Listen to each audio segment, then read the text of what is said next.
Bo día, estamos aquí hoxe para presentar unha das propostas do Bloque Nacionalista Galego. Unha das respostas para vencer o cambio climático é apostar polas enerxías renováveis e nós apostamos pola mellora da eficiencia enerxética dos nosos edificios e instalacións. E dende o Concello de Narón queremos facer e promover ese é o noso compromiso, impulsar unha comunidade enerxética local como instrumento idóneo para solucionar este tipo de cousas e necesidades. E as comunidades enerxéticas locais son entidades xurídicas que poden pasar dende asociacións veciñais, APMs ou outro tipo de instrumentos que de maneira comunitaria establecen os seus obxectivos e obtención de beneficios enerxéticos e ademais sociais, ambientais e económicos. Eu non me estendo máis, hoxe estamos no polígono Río do Pozo porque tamén nos parece moi interesante unha proposta de comunidade enerxética para os nosos parques empresariais. Non é menor que no polígono Río do Pozo haxa moitos empresarios da nosa localidade e sería unha oportunidade para eles. Dicía que non me estendía máis porque hoxe estamos con Golpe, que é impulsor de moitos destas comunidades enerxéticas, como por exemplo que se está a desenvolver no Concello de Moeche, ou xa que falaba de polígono, tamén a que xa existe no polígono de Novo Milladoiro en Ames, Golpe experto en eficiencia enerxética e comunidades produtoras locais, e con el vos deixo e agradecerlle que aposte por estar hoxe con nosotros e promovendo este tipo de comunidades enerxéticas. Moi bo día, pois, como ben decía Solai, aquí estamos no polígono Río do Pozo, onde queremos explicar un pouco este modelo de comunidades enerxéticas de enerxía social, non? Que dentro do BNG defendemos, estamos tratando de levar ao longo e largo de todo o país. As comunidades enerxéticas non son máis que unhas entidades xurídicas formadas por veciñanza, formadas por pequenas e medianas empresas, como sería o caso deste polígono industrial, onde o seu obxectivo é socializar a enerxía, un modelo social de enerxía. É algo que ven a romper co modelo tradicional, co modelo das grandes eléctricas, e onde o cidadán, onde o pequeno empresario toma un protagonismo, toma as rendas do seu consumo, da súa eficiencia enerxética, e buscamos eses beneficios, beneficio económico por un lado, beneficio medioambiental.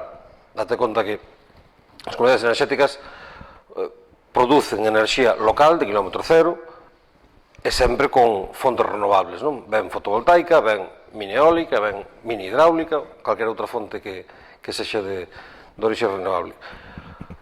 Os beneficios son moitos, como decía, dende a parte económica, a parte social, porque integramos e cohesionamos moito máis a sociedade, sobre todo cando nos expandimos a zona rural, que Narón tamén ten boa parte de zona rural.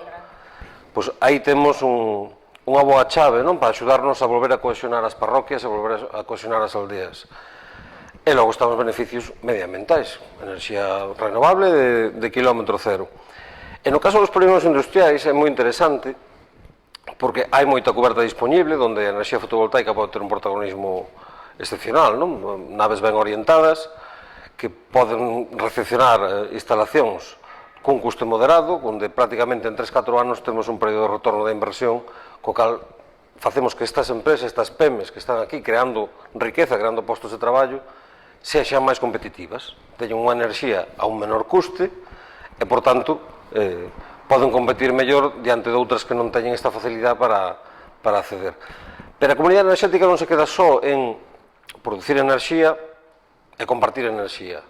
A comunidade enerxética pode traballar en moitos planos moi transversais, por exemplo, na mobilidade, que creo que en Narón tamén hai boa falta de atacar por aí, non?